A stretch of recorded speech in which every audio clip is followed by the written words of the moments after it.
Hello, once again. Hello, everybody out there in Time Land. Welcome in, everybody. It is Monday.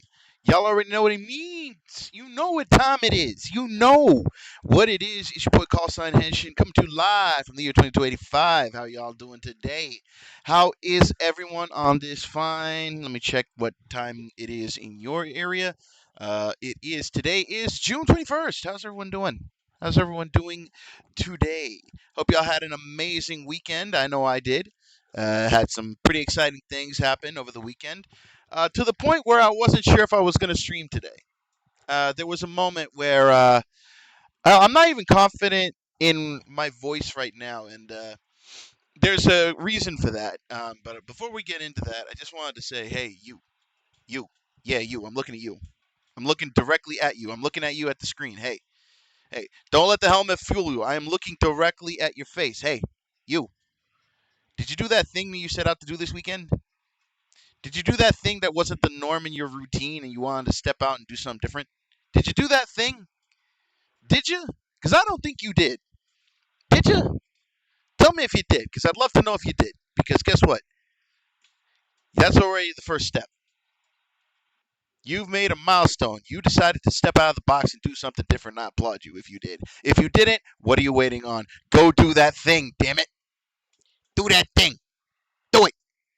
Do it. Do what I say. Do it. I should not do that. Oh. I should not have done that. I think I aggravated my voice. Okay. Hey, so anyway, how's everyone doing today? How's everyone doing? Yeah. Ah, how's everyone doing out there in Streamland, in Timeland? How y'all doing? I had a pretty exciting weekend. My throat still hurts.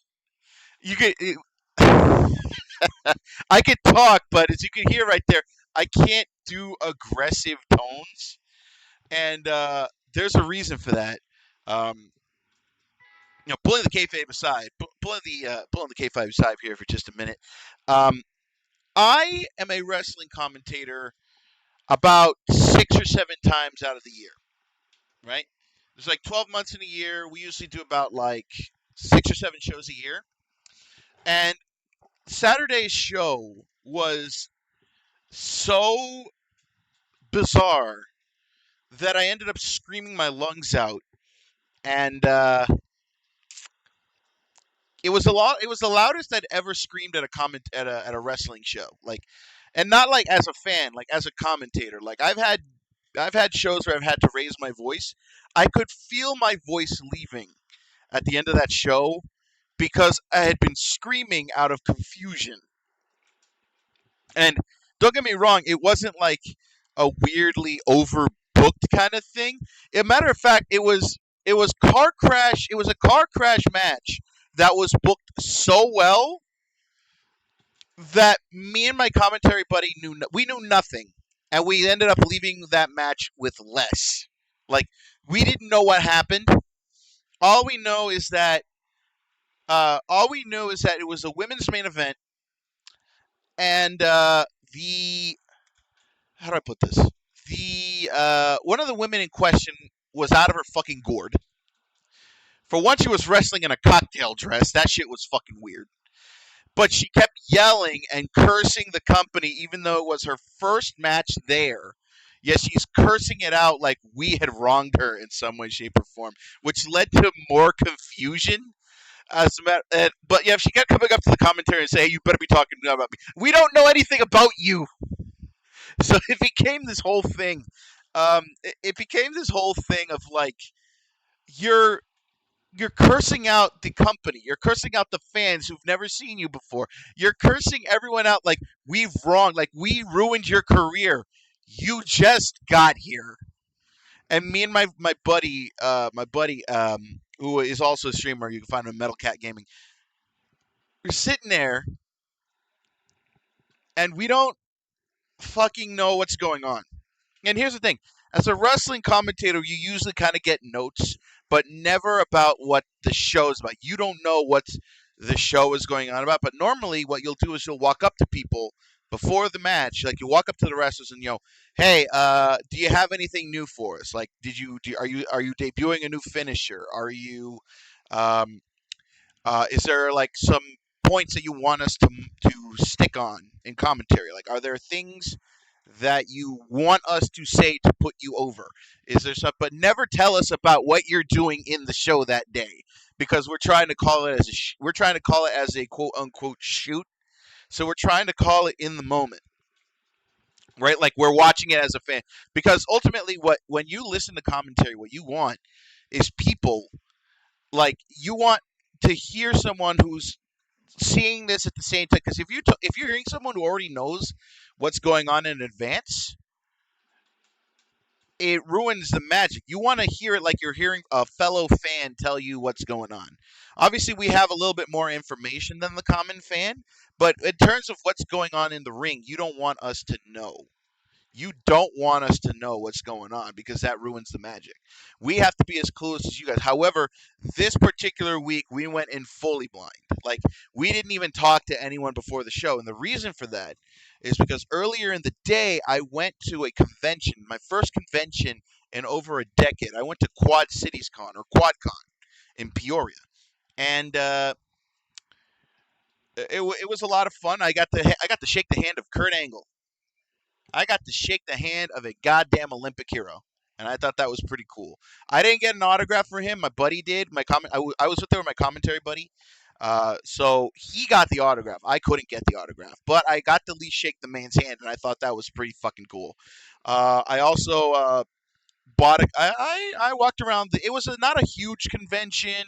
It was like it was like a small convention. It wasn't like anything huge, right? It was like just like a. I don't want to say it was a small town convention, because the city it was held in is pretty fucking big. It's a sizable city, definitely more sizable than the city I'm in, but not not massive, right? Like it's a very sizable town.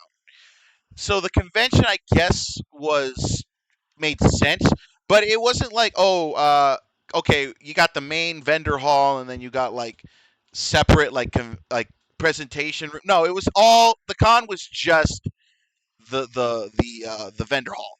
It was all in the vendor hall. So I met Kurt Angle. We walked around the floor. I bought a couple of things, nothing crazy. I bought like a $6 Fallout magnet from a fridge, and a Mega Man amiibo for $20, which my friend bought me, but I'm gonna pay him back because um, yeah. But I digress.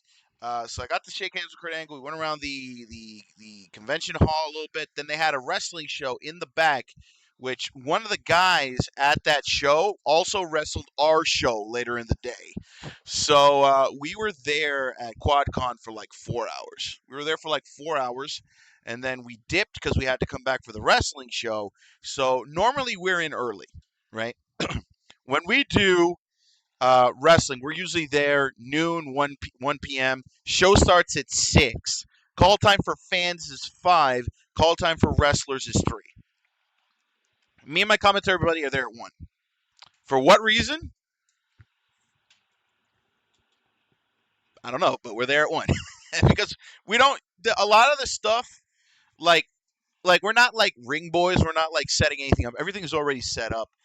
But we're there early, and I guess just in case. But normally, for the most part, it's us like kind of getting like a vibe of what's going to happen that day without knowing the booking. But we get a vibe there in your last minute notes, and then the wrestlers come in, and that's normally when we get our notes. But we showed up at the show at 4. We showed up like an hour before fan call time, because we'd just come from QuadCon, which by the way, same day I actually got to try my first Chicago dog, which I always wondered, why would you have a hot dog with no ketchup? And then I had a Chicago dog, and I'm like, I get it. I get it. Chicago dogs are like super good, and it kind of makes me wish I had a Portillo's in my town. But regardless, um, so we came back at 4. I so we're getting situated. Funny moment where I'm going to the Dollar General just to get a like a freaking Gatorade, And then like I call my buddy like, yo, can you tell the booker, because the booker asked me to get him a Red Bull, and then I message the booker. The booker's not answering his phone, so I message I call my buddy. My buddy's not answering his phone, so I just get the man a regular Red Bull and bail. Dude apparently called me back like 3 times and then came to pick me up at the Dollar General, but I'd already left. So that was a funny one. But for the most part, again, we know nothing. We haven't spoken to the wrestlers. We like say hi to them, but we didn't like ask them about, hey, what you got going on? Is there anything you want us to put over? We need your finisher moves, things of that. We didn't do that because here's the thing: we weren't expecting to do commentary that day, and I'll tell you why. Because here's the thing: we showed up to the shows, but we didn't do commentary for the better part of a year. And the reason why we didn't do that is because the equipment, quote unquote, that they had previously for commentary was unsuitable for our commentary needs, because we tried to do it and it didn't work. So for the better part of a year, we were working under a dub system. So we would show up, go through the motions like we are commentating, and then do a dub later. The problem is when we only tried to do the dub once. We only tried to do it once, and ultimately it didn't pan out because same day, when we tried to do it, one, my commentary buddy had a migraine. Couldn't go through with it because when he gets migraines, he throws up and what's not. He gets like sick. And then at that same time, shortly after we left, I guess what we had eaten that day did not sit well, because then not only was my buddy sick, but our booker got sick because we had a. Oddly enough, I didn't get sick. We all ate the same thing. We ate like thin crust pizza, and like they got sick. I did. I don't know how, because I'm the guy with acid reflux. You think I'd be the first guy getting sick, but no, no, they got sick. But and then after that, we just never reconvened to do the dub. But we always operate under the intention that we're going to do the dub, like we're going to be there to dub. So we show up, go through the motions like we are commentating, and then we operate under the thought that there was going to be a dub session after, but we hadn't done those for the better part of a year. And then they turns out they got in a new guy in. They brought in a new guy to do filming at different angles. And when we told, and he didn't know that we were commentators until we told him. And then all of a sudden he set up this makeshift commentary setup with two cell phones, where one is recording us and the other one is serving as another camera towards the ring. But they're set up in a way on our table to where they're recording us. So um, hopefully with that, maybe the commentary will finally go through this time, which is what we're hoping, which I hope we did, because again, we called everything like it was a shoot, and in that moment, man, that main event was insane, and I hope it makes it to TikTok or something so people can see it, because it was so insane that I was screaming my brains out by the end of it.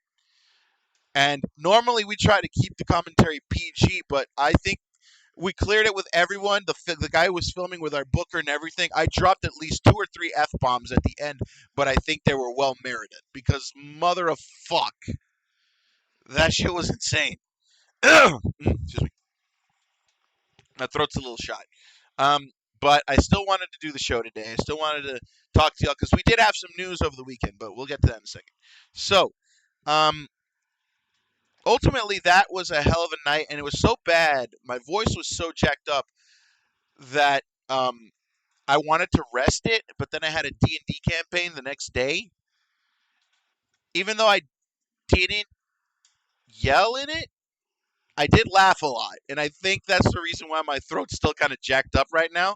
So if you hear my voice like break like that, if you hear like that, it's because my voice is shot. So I'm not gonna be like, I'm gonna try not to raise my voice too much, because my throat is shot. My throat is super shot.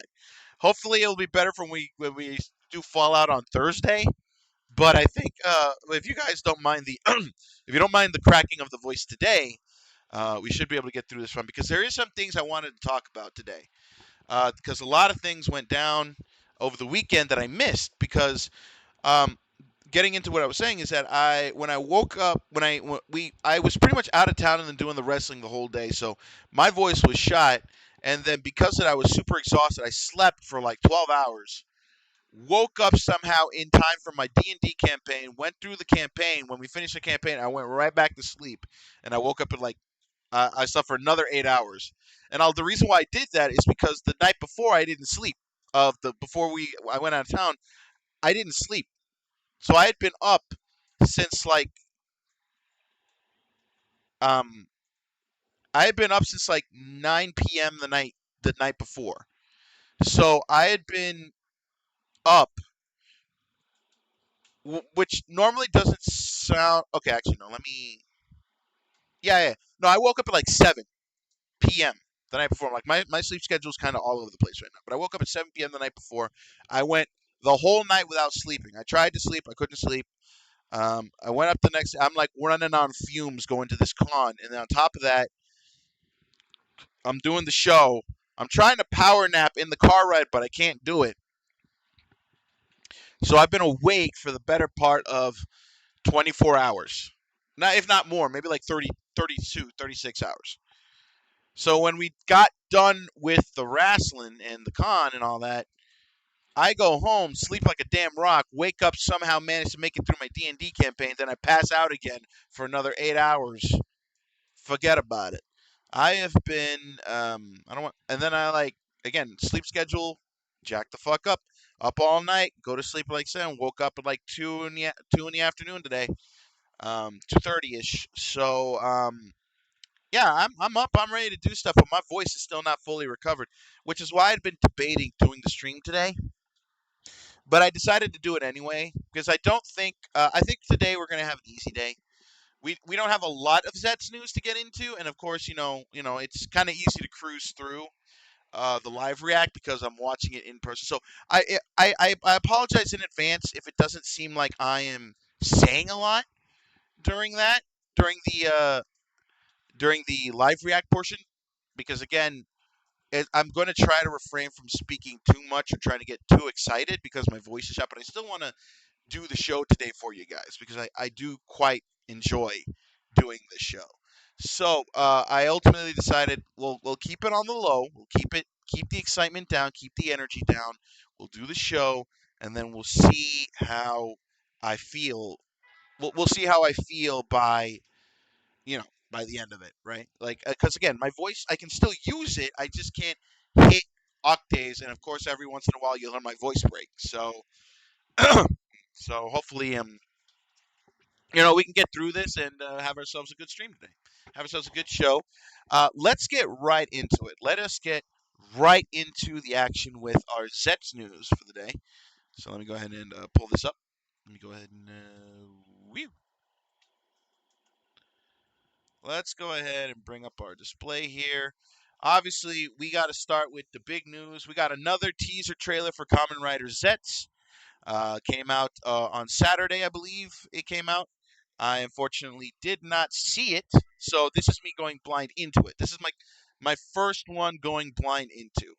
I have not seen this, but we've been eating pretty well. Us as Tokusatsu fans have been eating pretty well. The past 3 weeks, every week we're getting a new teaser, and it's crazy that we're getting a new teaser every week. It's crazy. Toei is feeding us well. We're eating good here in the Tokusatsu community. We're eating good here.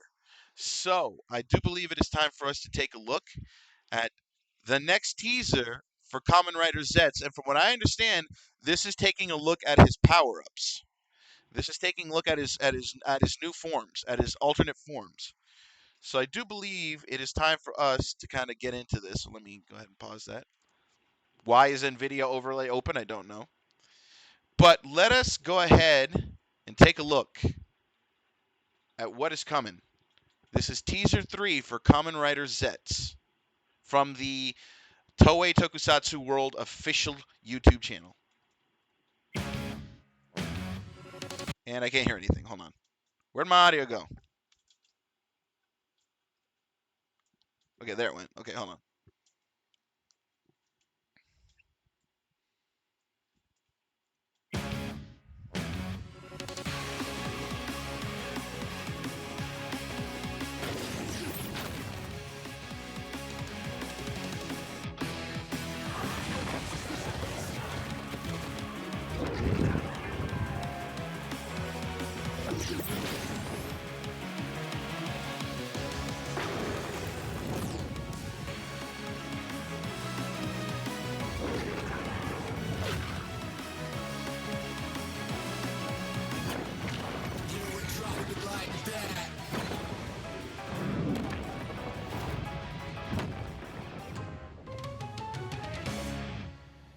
Nice.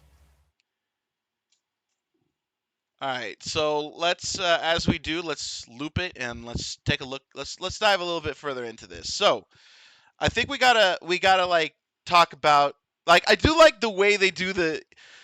I gotta understand. I'd love to know, like, how much time do you think goes into them orchestrating the poses? Because, like, to me, like, if you, like, right there, like, if you see, like, how he moves his hands to, like, shift the orbs, that is like, they had to, like, choreograph that to make it smooth, right?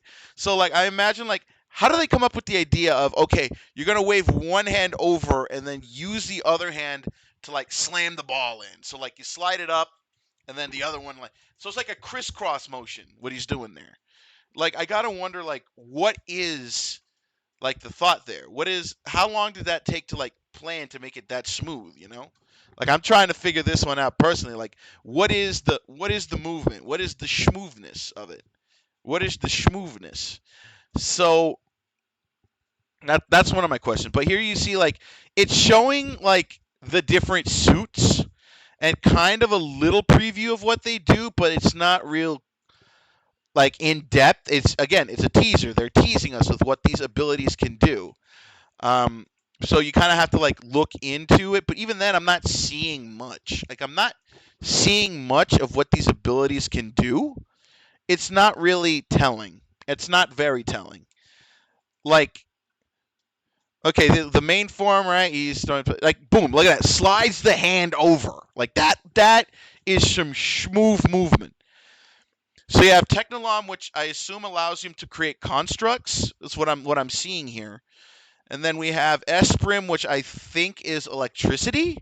It looks very much like he has electric powers there, as well as some sort of aura thing that I don't know about. And then Paradigm is, again, I don't see much in Paradigm. I'm looking at the smaller engine. I guess it allows him. No, that would be Physicam. Physicam would be the one, which is his main one. But I'm assuming Paradigm also lets him throw hard punches. Like, it's very unclear because I'm looking at the color scheme and it looks like Physicam is him. So I'm thinking Paradigm allows him to, like, engorge his fists or something. Like, I couldn't get a good look at it, but I could tell, like, you can kind of look at, and you can tell, like, each one. Technolom has, like, two extra orbs. Technolum has, like, two extra orbs. Esprim has an extra orb, and then Paradigm, I think, has one orb. I think. No, Paradigm has two orbs. Okay. Okay, so one actually lets him summon boxing gloves, and then Physicam is the main, right? So ultimately, like, I'm looking at this, and I'm like, there was a little bit of a, somebody did break it down a little bit. If I can pull it up, just go here. Solvamp on Twitter, Soul Caesar. It seems each ZEZTZ form comes with two ability capsums, and the abilities can be based on the Kaijin he's fighting. He's fighting a Kaijin with a claw, and that can clone, and he gains capsums that gives him both of those abilities. It seems they also give him mantles like Beast. So he gets three of Technoloms. He gets three. One is the form, and then two is based on who he's fighting, because you can see here in the picture he's fighting these kaijins with clamps, and then you see this one right here, it gives him a clamp. So it looks like he has a copy ability. He has a copy ability that lets him copy the ability of the monster that he's facing, and you can see right here it gives him a beast mantle. If you remember Kamen Rider Beast, when he would use specific ones like Buffa and all those, there would be a mantle on his shoulder that would change color, like a cape. So looks like ZEZTZ has that exact same thing. So he's got a mantle when he transforms, and then the ability is based on what he's facing. So he has kind of like a copy ability, is what we're gaining from this. So ultimately, it's like there's more. There's like ZEZTZ. There's more to ZEZTZ than I think they're letting on, right? With but the one big thing I want to talk about. One big thing. That's all the news I have for this week. I had to, like, dig last minute, but, like, this is pretty much everything that came out of that this week. Not a lot came out of it this week, but so we got the new teaser, and then we obviously have the news that there's a mantle, and that these are all based on the monster of the week. So like he can copy them in the heat of battle, which is crazy. But I want to touch on this because if you guys can see like the studio, right? If you're looking on the LED, if y'all remember, I previously mentioned that they're filming ZEZTZ in the same studio where they filmed King Oger, if not a similar set. All LEDs and green screen. So this is going to have more of a fantasy element to the show, right? So I don't know if that means there's going to be a fantasy realm, or if there's going to be, or if there's going to be some sort of like made up realm where ZEZTZ takes place, or if it does mention dreams, so maybe like ZEZTZ takes place in the dream realm itself, right? So it looks like a lot of this stuff is going to be filmed on a similar, if not the same, sound studio where they filmed King Oger. So in response to that, I started watching King Oger, and I am like episode. What episode am I on? I am on episode 36. I am almost done. And again, this is not normal for me. I don't binge watch stuff. Like binging ain't for me. I don't do that. But I had to watch King Oger, and my overall thoughts on King Oger so far, even though I'm not done with it yet, is I can't believe I slept on it. Right? I did not watch King Oger when it came out. And the reason why I didn't do that is because I don't remember. I think was because I had fallen off from Geets, right? I had fallen off from Geets, and it felt weird for me to start watching um a new Sentai season when I had fallen off from the Kamen Rider season, right? I fell off of Geets well before King Oger started. So I ended up not following through with it. And then I kind of had to like force myself into just watching Gotchard until the next season of Sentai came out, which I think was Boom Boomjer. But then at the same time, I fell off of Gotchard shortly thereafter. And then, but I still kept watching Boom Boomjer. And then freaking Gav came around, and now I'm like pretty much up. I'm up. So unfortunately, I slept on King Oger, and I'm mad at myself for doing so because looking at King Oger and everything they did there with the CGI and the green screening and all that stuff, everything they did, like if I were to tell me that not only is it the same studio, but you got the writers, some of the writers from King Oger on sets, I think we're set as a season.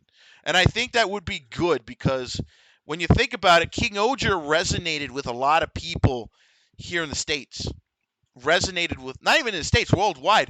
A lot of people that I had never seen give Sentai the time of day started watching King Oger just based on the theme song alone.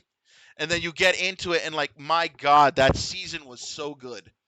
I am almost done with it, but that season, like, it does so good because like I think it has like a wherewithal that knows that it's so out of the norm that it can't be the norm, right? So like the cheese levels on this are like so evenly distributed, so like when there's like a game breaking cheese moment, it's not as egregious, and it lets you get through, and the story itself is captivating. It's very much I would compare the story very much to the way kind of like the way Geets work, but at the same time very much how do I put this? Because like at the same you got like it's telling a story that of misinterpretation, right? This entire war was between humans and Bugnarok was orchestrated by a third party, but we don't find that out till halfway through the show. So ultimately, it becomes then a form of it goes from us fighting each other, right, to us versus them, right? Like it automatically shifts, and then Gurren Lagann. That's what it reminds me of. It's like Attack on Titan meets Gurren Lagann. That's the vibe that I got, because Gurren Lagann was we were underground, but we're fighting the monsters that are above ground, and then it turns out the monsters above ground became the monsters above ground. They became the villains because they were protecting us from an even greater menace, right? Now, obviously, the Bugnarok were not defending us from a bigger menace. We were just conned as humans to fight the Bugnarok because of a third party instigated it. So ultimately, like that kind of storytelling like got me sitting there actually watching through the show. So if there's any inkling or any form of people who worked on King Oger working on ZETZ, I think we got ourselves a surefire win for the US expansion. I really do. I genuinely think that this will be a big win for the US expansion. Should we have?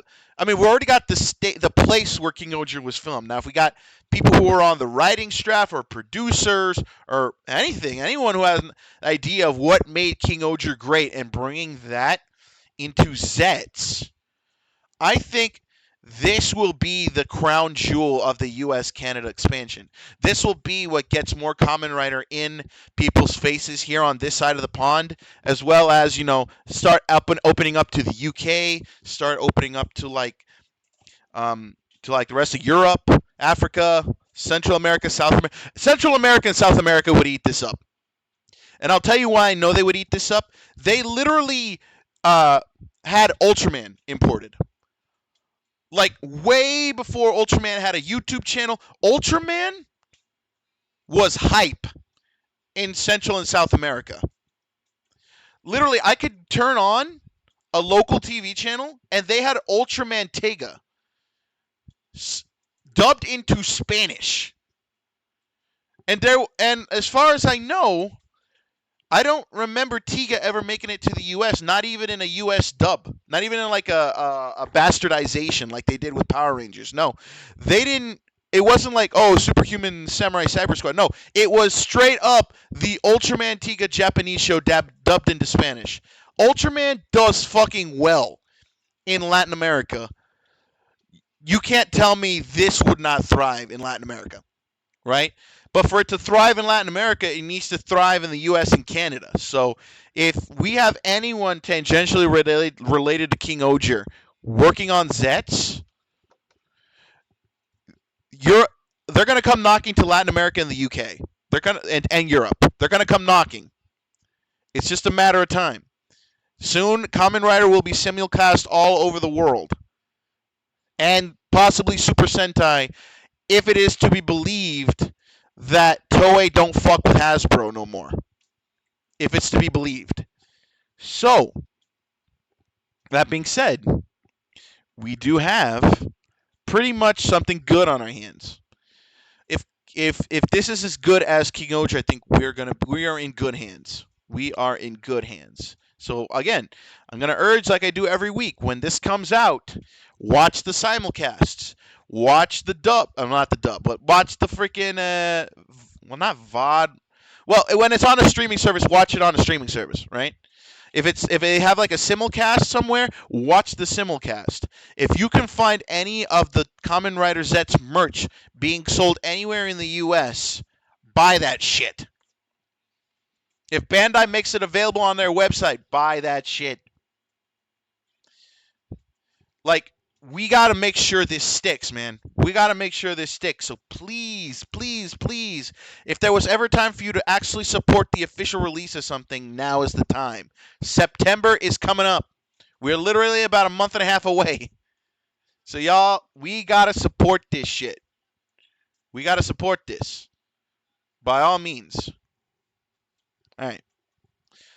So here's what's going to happen. All right, so that's our cover on this week's ZETZ trailer. That's us looking into the looking glass, as it were, for that. So here's what's gonna happen now. We're gonna go ahead and take a quick break. We're gonna go ahead and preempt our ad break today, and then sorry, tongue twisted. When we come back, we'll go ahead and get started on this week's Toku. We're gonna get started on that. So, if you guys don't know, this week's episodes are episode 44 and episode 22 of Gav and Gozuger, respectively. So we're going to go ahead and get into those. We're going to go ahead and get into those after the break. So if y'all will please, Kamen Rider is the raw version. Oh, that's not good. I just looked at that. It's the raw version. There might not be subtitles. Did no one subtitle it this week? Are they falling behind there? Hold on, let me take a look. We haven't started. I'm just gonna look. So don't stress out. We haven't started yet. This is just me checking.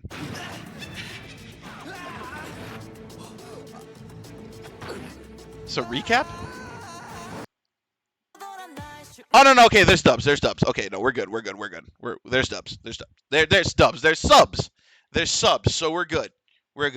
All right, we're gonna go ahead and take that ad break, and when we come back, we will get started with Kamen Rider Gav. So stick it right here. We will be right back. No, wrong one.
All right, we're back.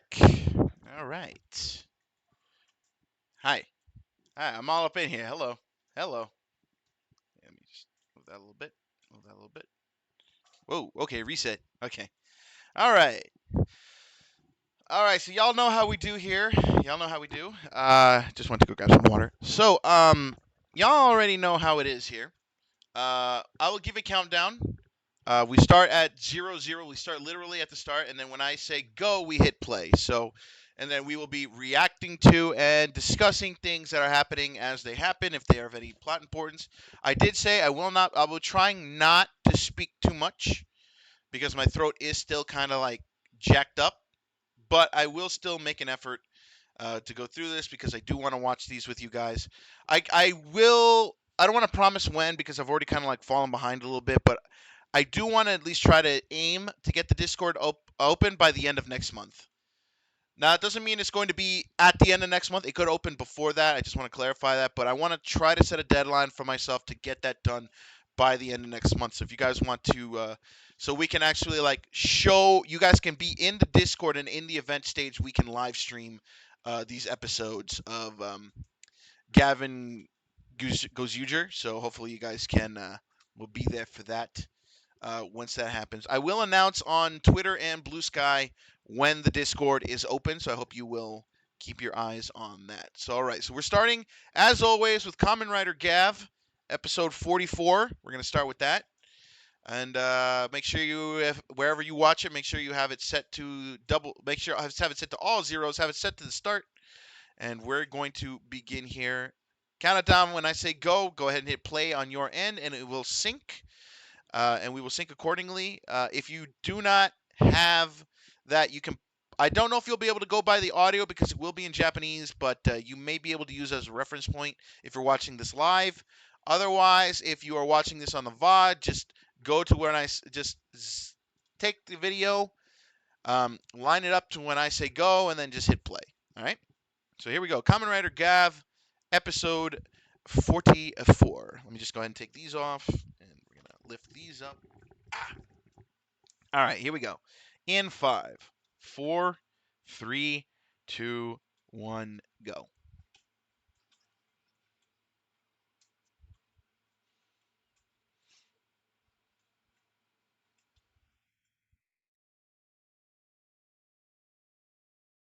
So right off the bat, recap.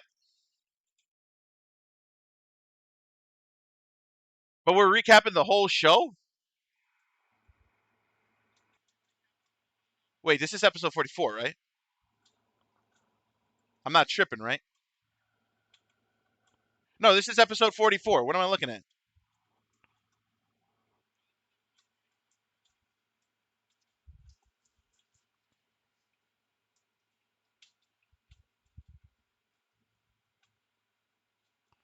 Uh, okay, so so it is a recap episode, unfortunately.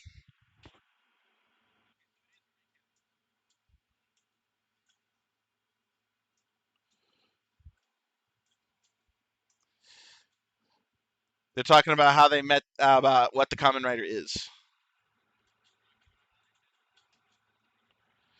Kamen Rider.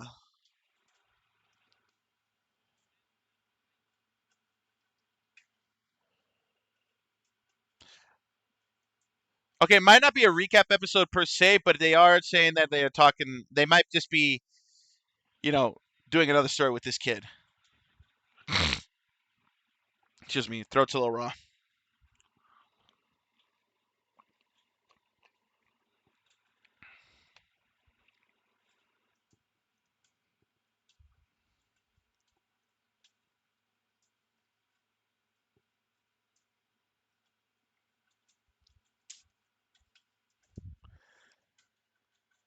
Oh God, he just fucked him up.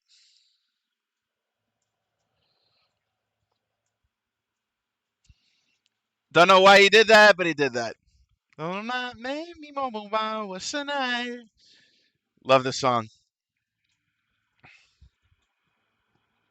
ただも毎日も同じじゃないからさ味ゆねびなとりかいま Kimochi aji wa deketu.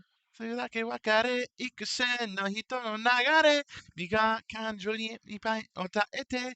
Mo ego on the top. So that's a running to somewhere. Where do you go? God, why do I like this song so much? I don't know. It's a good song. Wakarismata setimitai hare hare isai de mani noni. Like I was it's funny to think about at the start of the series. I didn't know what to think about the song, and now like it's just it's a bop. Like I gotta admit it's a banger. But at the start of the show, I was like, what the fuck is the vibe of this song? Inataka Kito Mira Inoshi wa Ase wa Eka. Like Japanese is still difficult. It's so difficult, especially in song. Like I don't know how like the whole thing with the what's the word? Not alliteration, but like intonation. Like the intonation, right? In terms of song, like I don't get that shit.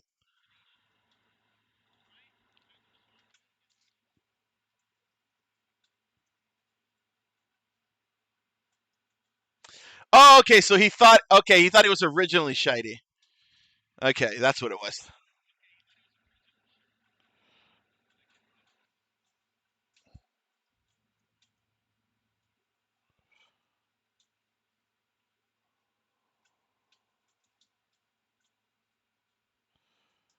Yep.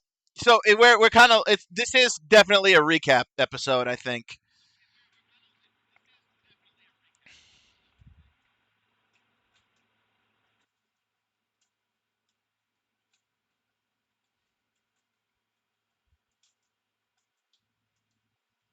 Yep.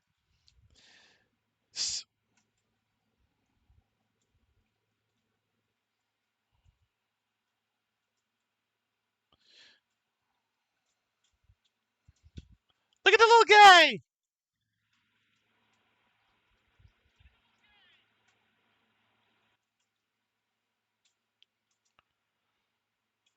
Yeah, so they're just going through. This is pretty much a recap episode, so I don't need to say much.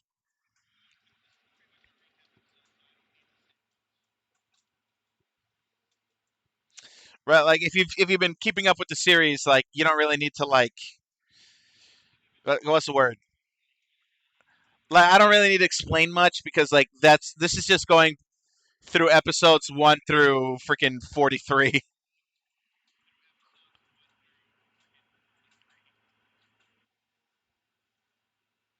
You never use that cookie power up.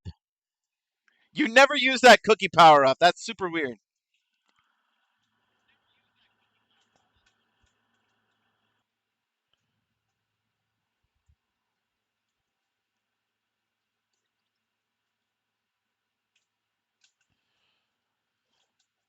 It's raining gummies.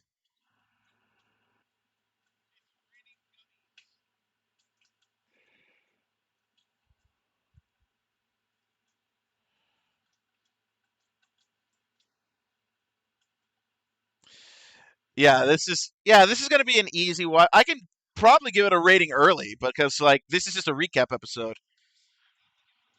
You know, which you know what? I think we were overdue for one. We didn't really get one. Uh, I'm trying to remember if we had a recap episode earlier in the season. I don't think we did. I think we were overdue for one. And considering we're getting close to the end, it makes sense.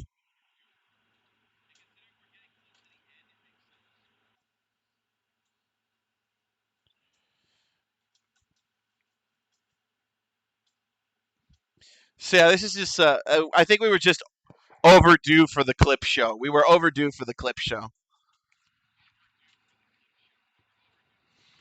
Going through the marshmallow power up. I think you didn't use that one much.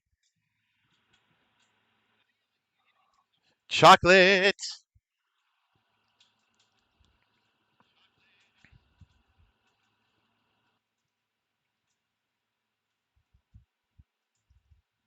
I still don't know how he took a bite out of that. That they never explained that shit.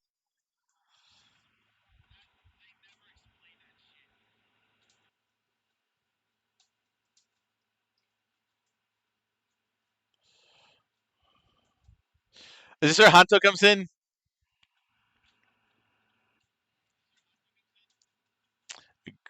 Vrokan.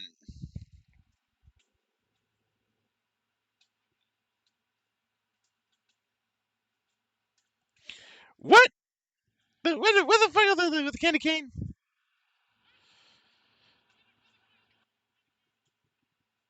God, that armor is so fucking weird. God, like I do love that Kamen Rider's gotten more experimental with designs over the years. But like, there's still some suits that are super weird. That lollipop one was super weird.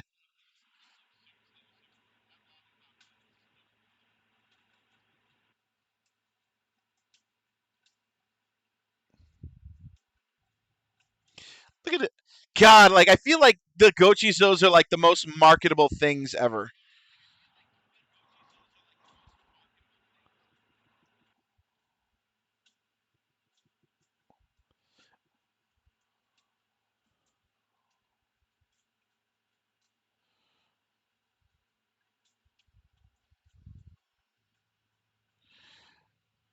That's not a bike. That's an ATV. Oh no, that okay. That one's the bike. I was thinking of the other one. I was thinking of the other one.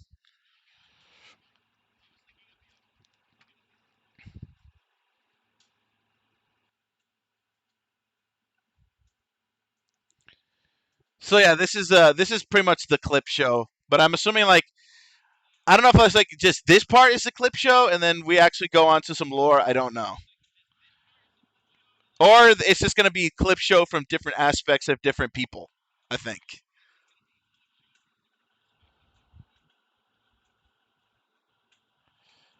Oh, lore. Who came out of that door? Who came out of there? Oh, Dark Tritsuda. Who the fuck are you?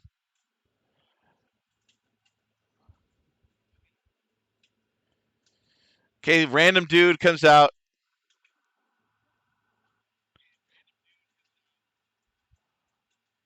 Yeah, okay, now we're going into the history of Stomach Inc.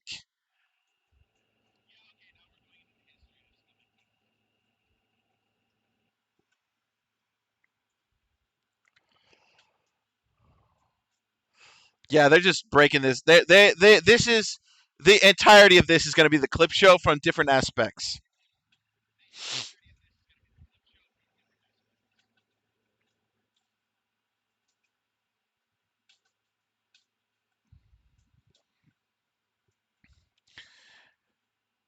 So I think this a lot of this though is a lot of stuff that we don't know. Yep,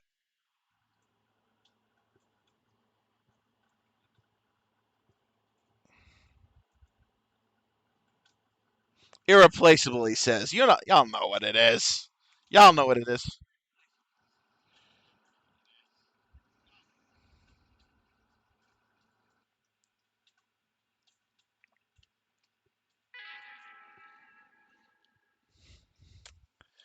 Nielv.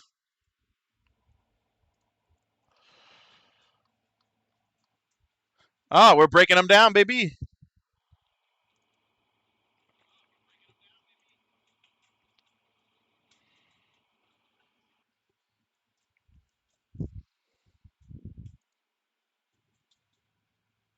Bow scythe. That is an interesting design. A bow that is a chainsaw, but they say it's a scythe. That has always been a that has always been a weird design choice, but it's one that I enjoy.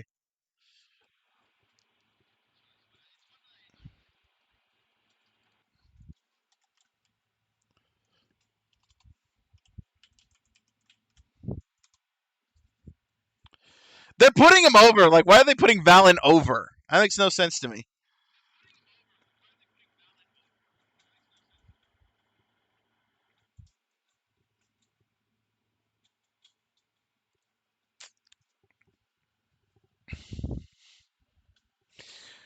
Like, it's very much a wrestling heel mentality. Like, you want to shit on these people, but you cannot. Like, you have to respect them to literally let people know that hey, these are people not to be fucked with, or You're not gonna fucking come out of this easily, right? Like it's going to be a fight.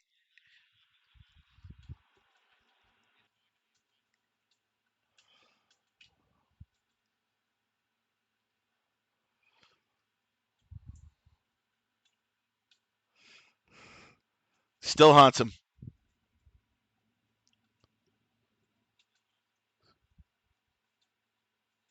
He's still hurt.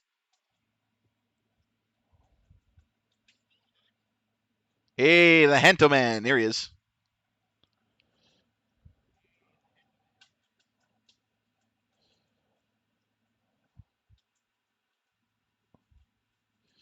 Do I look good to you? Nope.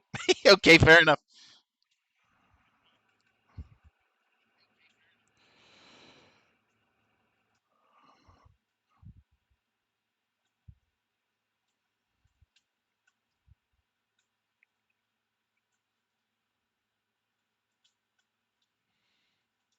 So now we're talking about the Prez.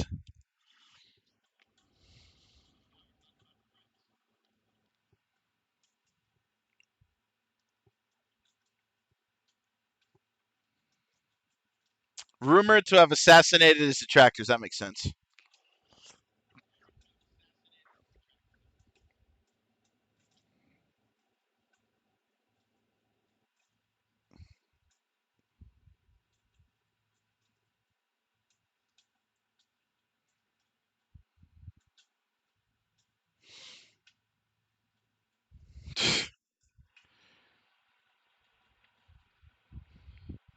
God, the gas masks were good in that episode, I swear. Oh, Yasumi.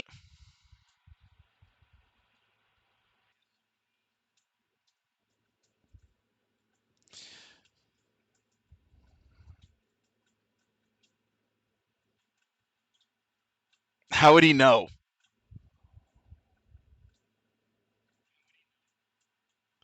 Just make him. How would he know? He can't eat rocks. How would he know?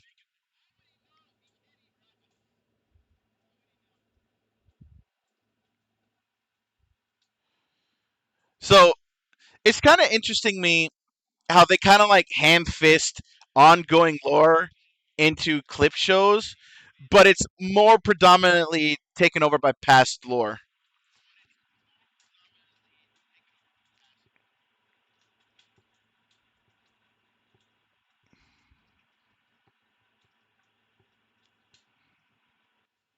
There may be yet a few that connect to other world.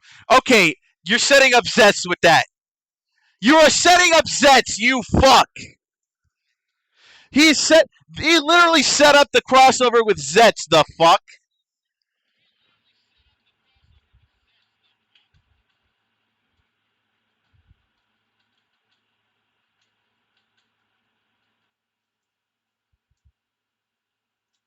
Up.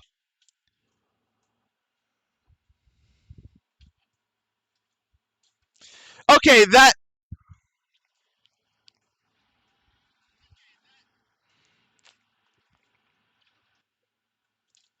There we go. Throwing fists. Oh, you knocked off the man's glasses.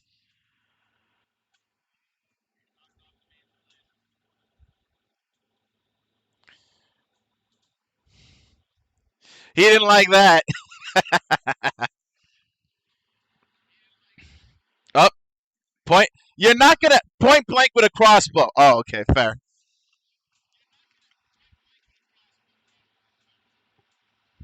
God, filming in those tight spaces must be a pain.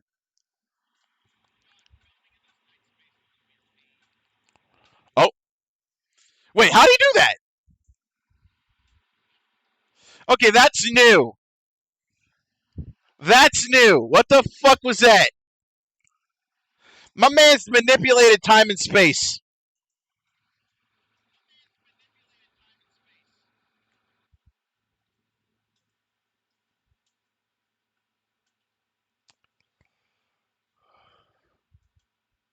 He just bobbed and weaved. Like he did this. Like he did this. He just in his mind he did that, and all of a sudden he had the upper rhyme. Like what the heck?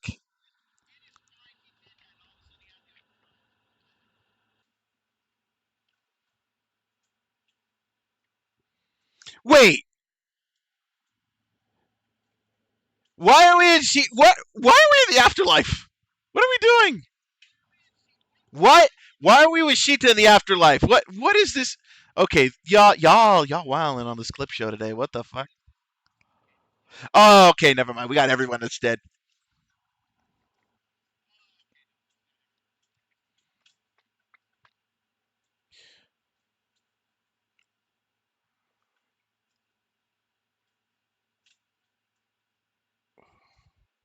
Y'all were never gonna win.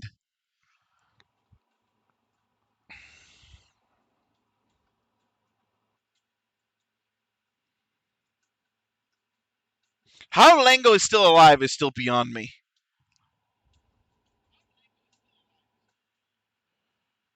Why? Apparently freaking Granute. The Granutes have heaven, apparently, or an afterlife.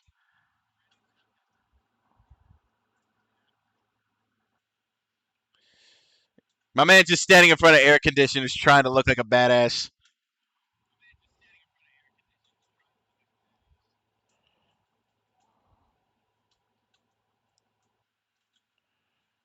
He took a human as a wife. Yep.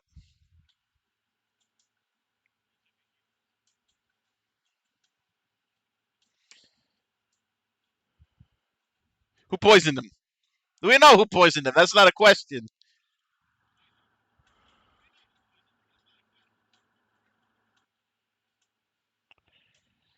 Yeah, you did it, you fuck. Of course you did.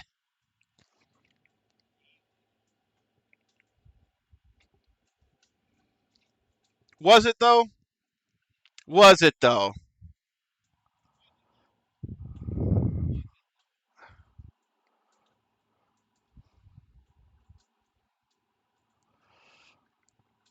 And yet you lost, my friend.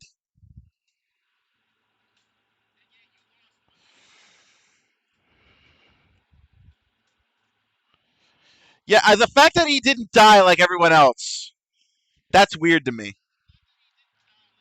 I mean, it does show that he's more powerful than he actually is, but at the same time, he's yeah.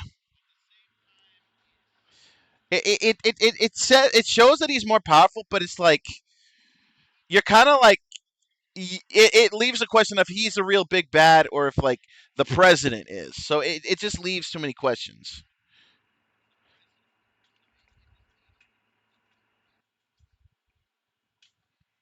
God damn it!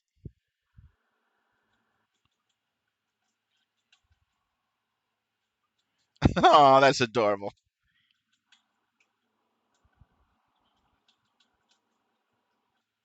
Oh no, he's gonna. No, don't. That's no. Wait, what the fuck? Where are you and why are you eating? How are you? What the fuck? Wait, what the? What is? What is happening right now? What is? I'm sorry. Did we cross over into the movie? What is happening here? Did, I. What is happening? Did we just stumble into an alternate reality?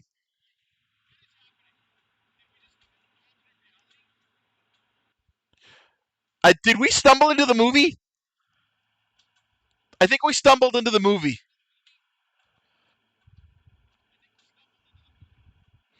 Dow. Who? What? Explain.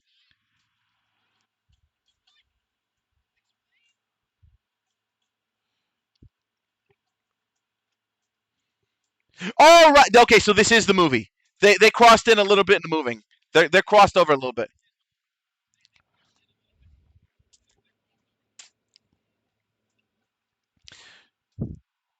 So we're alternate reality movie. Okay, I wasn't expecting them to do this. I wasn't expecting them to cross the movie in.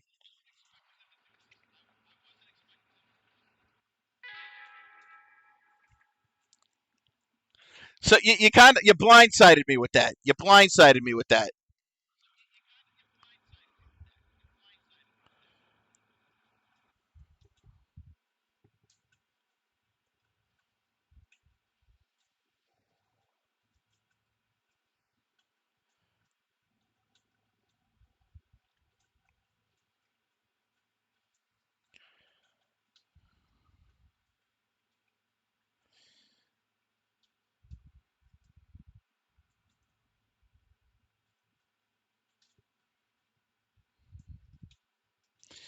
Okay, so right now we're about to test. Nielv's gonna pull some shit.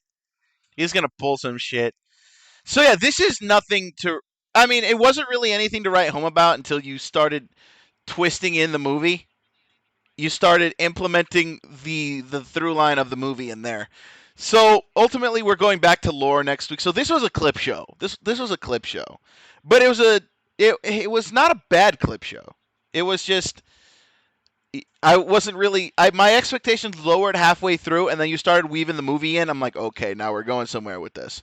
So, Kamen Rider Gav has a movie coming out very soon. I think it might be already be out. I think, but yeah, they decided to weave a bit of the movie into the show right there, as a way to get people into the damn theaters. So, ultimately, I give that a 6. It was nothing to write home about. It was a clip show, but the I would have given it a 5. Like clip shows get an automatic 5, but you added in that little bit of the movie in there, so you upped it up a little bit, so that's a 6. This week's episode of Gav was a 6 out of 10. It was a clip show, nothing to write home about, and then you added the movie aspect in the end. I'm like, okay, now I'm interested. Don't know when we'll get the sub of the movie. Obviously, we'll get it way after it's out of theaters. We'll get it maybe half a year from now. We'll get it, but we'll see what that does. But you did weave that in there. I am a little bit interested because you confused me, and then I realized, oh, this is a movie cut in. Okay, so that tracks. Okay, so 6 out of 10. 6 out of 10 for Kamen Rider Gav this week. All right.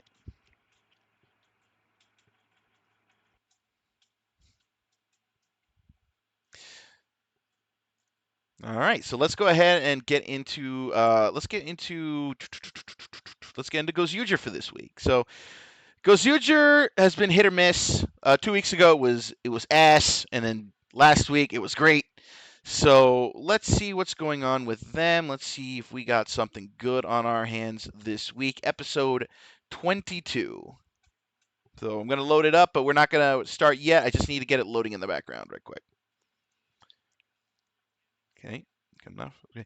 We have a lot of big things coming in this episode. We're finally gonna get answers to Otto's kidnapper is. I mean, we already kind of know who it is. They kind of teased it, but we're gonna get a little confirmation on that. Um, we're gonna get a little bit of confirmation there. So let's go and get ahead and get started. This is episode 22. I did not read the subtitle. It is benefit annoyance. This is how to save money. So we're getting a bit frugal here today. So let's go ahead and see what this episode has for us today. Make sure you have this loaded up. Gozuger episode 22. Start at 000, and we're gonna count it down as soon as I say go. You know the deal. Press play. We shall watch along together. So 5, 4, 3, 2, 1, go. Cicadas everywhere. All the cicadas. Hoodoo. What's your job this week?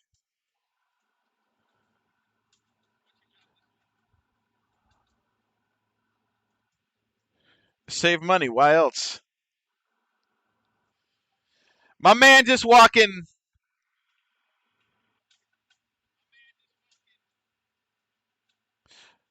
My man just chugged. Did you just take a shot?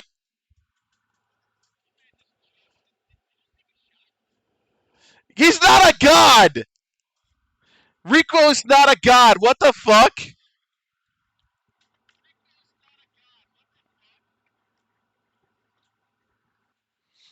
Rico is not a god. If anything, he'll be the one to strike down Fire Candle.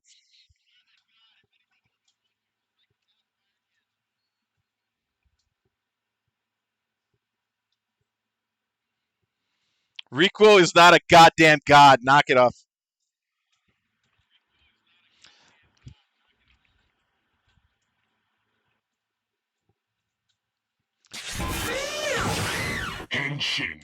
Whoa. Excuse me? What? I can't see what ring he has. Hold on. It would answer why he just sped up. Yusuke Buffa Purple, thank you for joining Henshin Club. Your rider belt is in the mail. And don't forget to claim your locker in our barracks. Oh, slap it. Oh, it's Go Busters, you fuck! Oh, hell yeah. Go Buster! Oh, shoot. You know, he go next games. He go next games. Welcome, Yusuke, welcome. We're in the middle of, we're live reacting and discussing this week's Ghost Uger. We just finished Kamen Rider Gab. Not the. Okay, that's fucking funny. The guy who's got Go Busters is selling fried chicken. That's fucking funny. That's fucking funny. I didn't catch that at first. The guy with the Go Busters ring is selling fried chicken.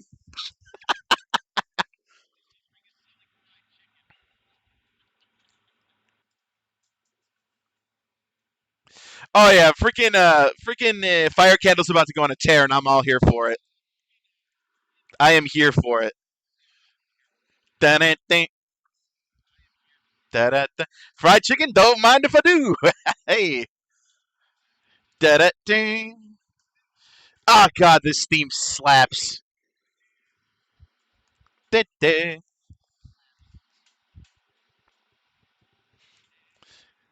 God, I. Here's the thing. I've never heard a tokusatsu theme I didn't like. Some of them sometimes don't fit the vibe, but that doesn't necessarily mean they're bad. Like I've never heard a theme that I didn't like. Jumbo L.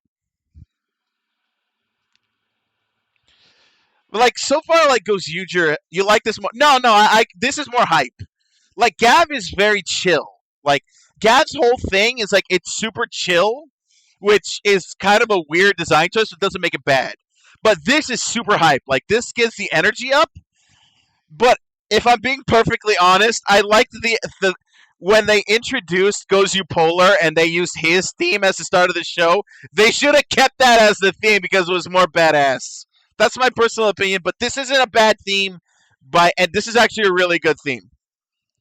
Your glorious king. Yeah, Fire Candle is going on is going on the tear of the century, and like I think I've been wanting Fire Candle to be a badass. I've been wanting that. So like Mance is gonna show out now, and I'm like super hyped for that. He's gonna show out now. He's gonna show out. But it's all about figuring out.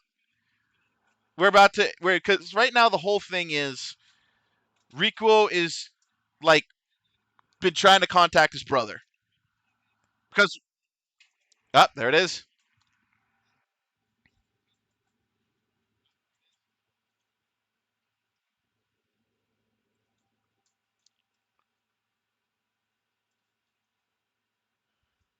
Of course you wouldn't recognize him with the Jesus. This guy. Oh my god, this guy's disturbing. I don't know why his face just tells me, yeah, you're a piece of shit. It's just his face. Yeah, you're a dickhead.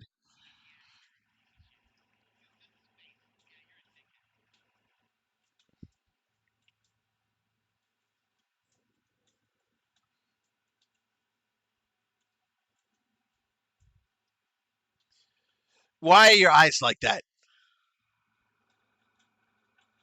Why? Oh, this guy.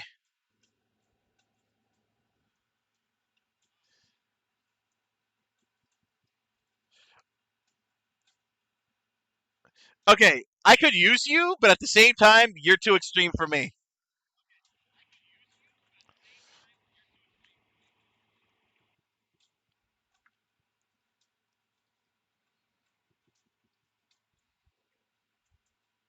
Riding the bus. Okay, you're going. He's going crazy. He's going X Games. He's going insane.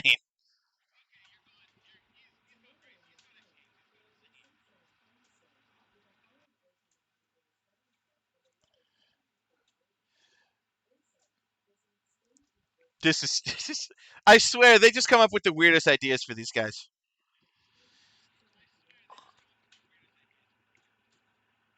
Number one is.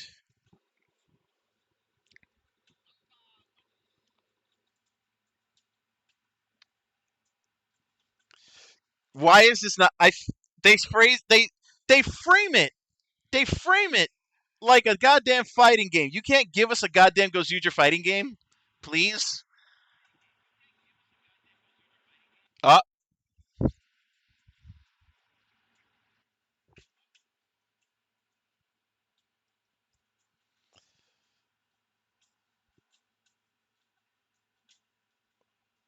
this man's about to go frugal as fuck.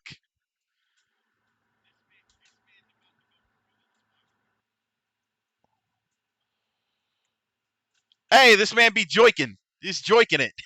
He's jorking it.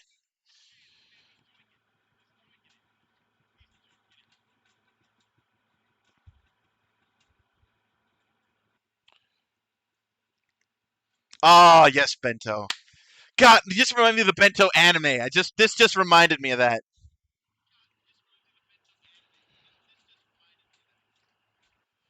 Been wanting a Toku game for 8 years now. We're overdue for a Toku game like really bad. Like we're super overdue for one.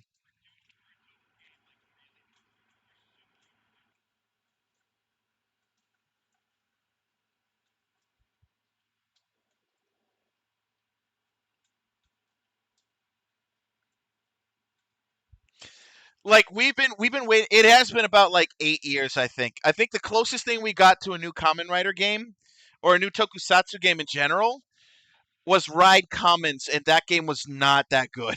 It was just a mobile visual novel, and if you don't know the language, you wouldn't be able to play it. So it was just not great.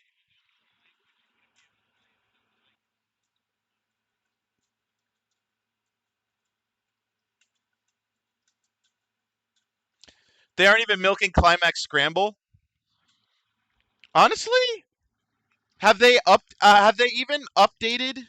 Honestly, yeah, a new Super Climax Heroes would be nice.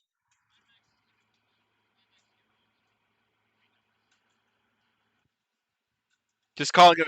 Okay, what? Why is this a bad thing? Calling him a cheapskate to his face? What the fuck is this? What the fuck is this? Why is that an insult? Why is that an insult? We're trying to save money here. What are we doing? But yeah, we haven't gotten a new Climax fighting game in like so long. Like we haven't. The last one we got was PSP and Wii. We got Climax Heroes with Wizard, and then after that we didn't get shit. I think there was a Zeo Climax Scramble. I'm tripping. The last true Toku game we got was Kamen Rider Memory of Heroes, which I have. I have that on Switch. I have Kamen Rider Memory of Heroes. That was the last game we ever got, and I wish they would make another one. Not in the same vein, just another Kamen Rider game in general.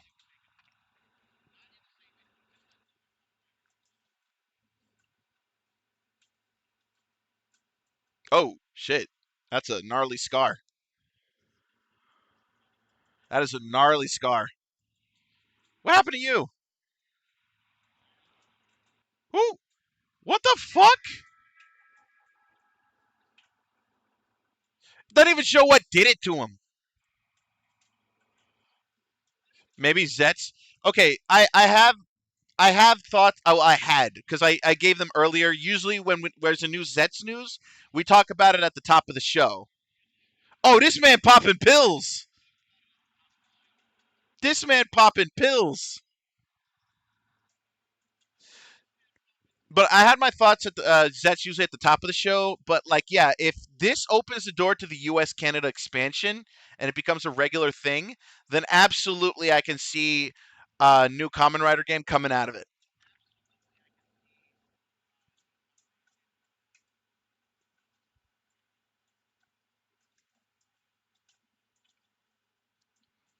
Wow.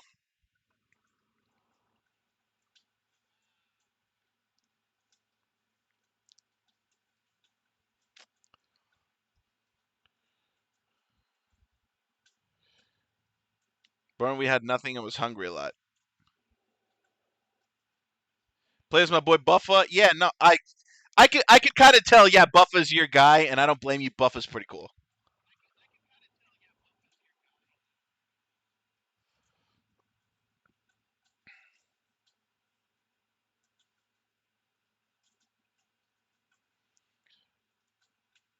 Gosu Polar. God, I love Gosu Polar. Yeah, he can't be of help. Fuck off. Dude's loaded.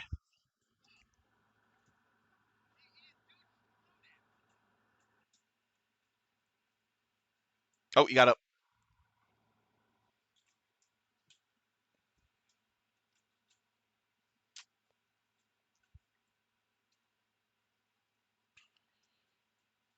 He's gone full grouch.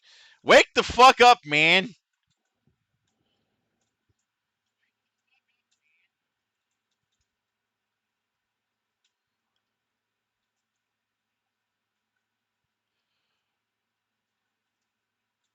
Yeah, he was.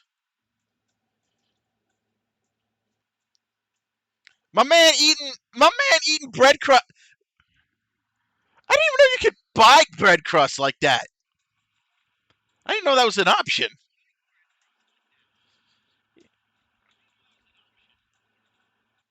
People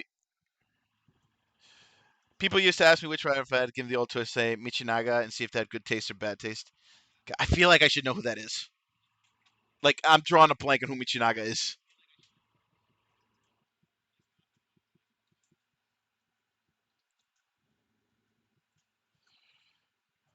Oh, that is Buffa. Okay, fair enough. I guess I'm not good at remembering like the writers' real names. Every so often I'll remember them, but like I am like terrible at remembering their real names sometimes, much less the actors' names. If you were to if you were to ask me any of the actors who played writers in the past, I can only name Masahiro Inoue, and that's it. Just because I like Decade that much, I know who Inoue is. I do not, I cannot tell you the names of any other Kamen Rider actor.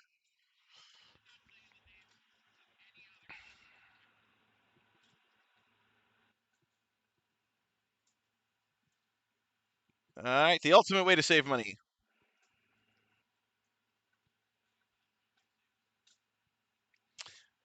and the answer is death. What are you gonna do? I'm interested. Yep, death. Oh no, they're beating the idea of saving money into them, like physically. Okay, that's silly, and I love it.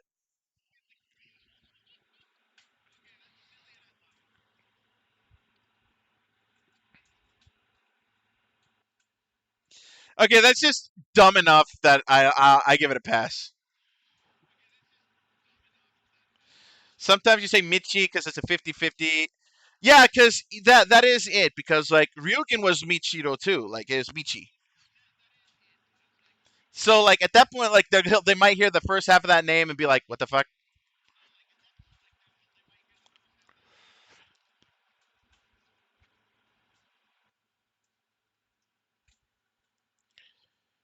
Not even Hiroshi Miyuchi. Yeah,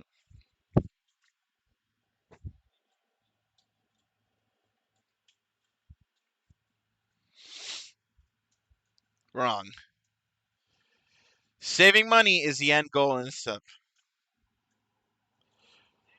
Oh, Ryugen. Here's the thing. He could burn in hell. Fair enough. You know what? That's the correct answer. That is the correct answer. God damn.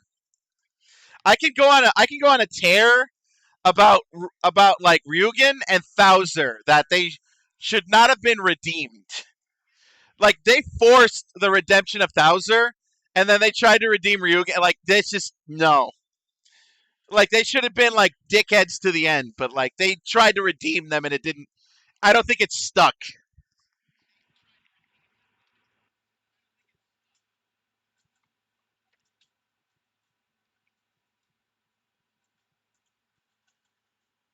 That's V3, Power Ranger, Big Run, and Zubat.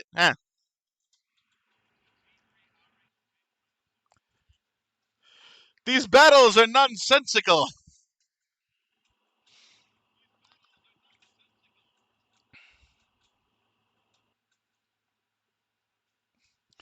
And a punch and a punch, and he hits him with another punch. Oh, there! Hey, that's our boy. It's our boy.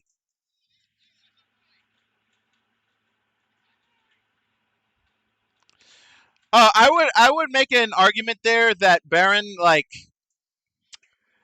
basically knew that he was fucked, but like again, yeah, he could handle he could tank the hatred and all that stuff. He could tank that shit. He was basically like a lightning rod for hatred. That's what Baron was. Fucking fire candle in this bitch.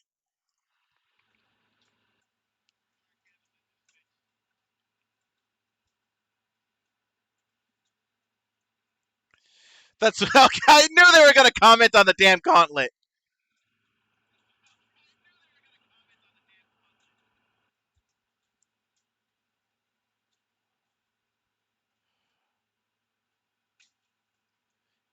I mean, he was. Yeah, don't let Toronto hear that. Don't let Toronto hear that. He'll fucking roast you for saying that.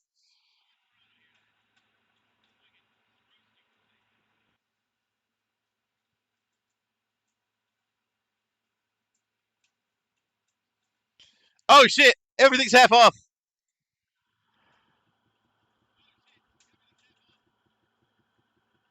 Oh damn. So it do be like that. Okay, that is. You know what? That is clever. Now he's got 50% power. Michi over here knowing what he was doing for being the biggest shrimp in state. Never mind, I want my bro back. Yeah, yeah.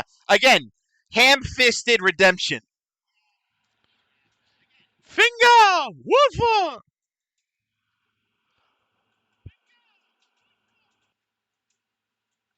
Pull her out!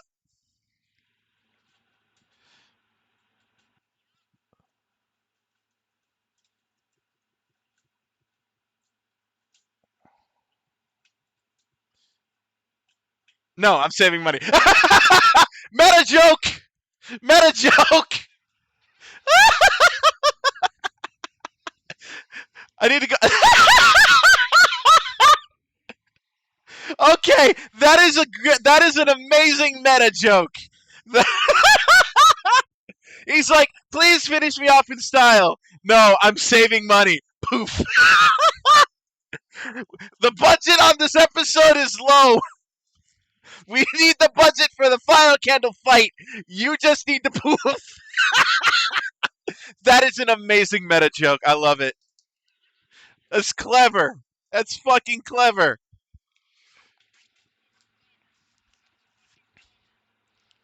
We need the budget for the freaking fire candle fight. We just accept defeat.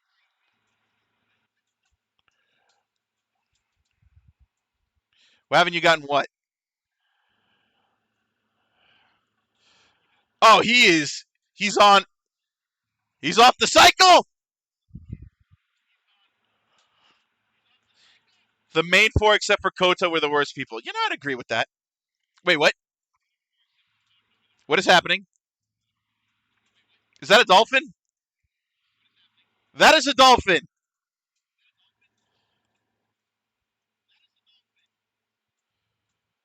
What the fuck am I looking at? That is a dolphin gun.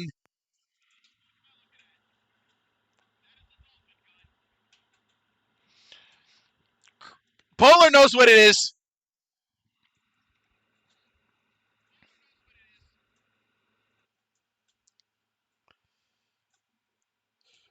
Oh, you son of a bitch! You unlocked. You unlocked the power form. He unlocked the super suit. We're all fucked.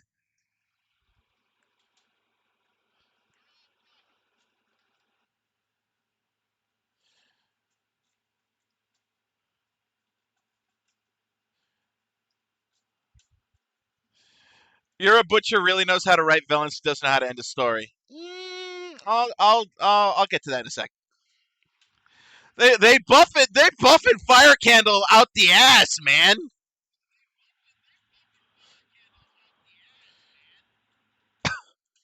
They are just OPing my boy.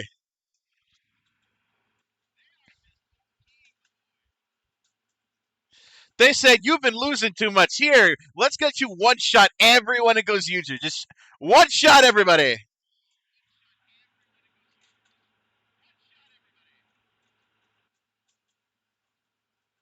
Oh, Byakuga. Oh no,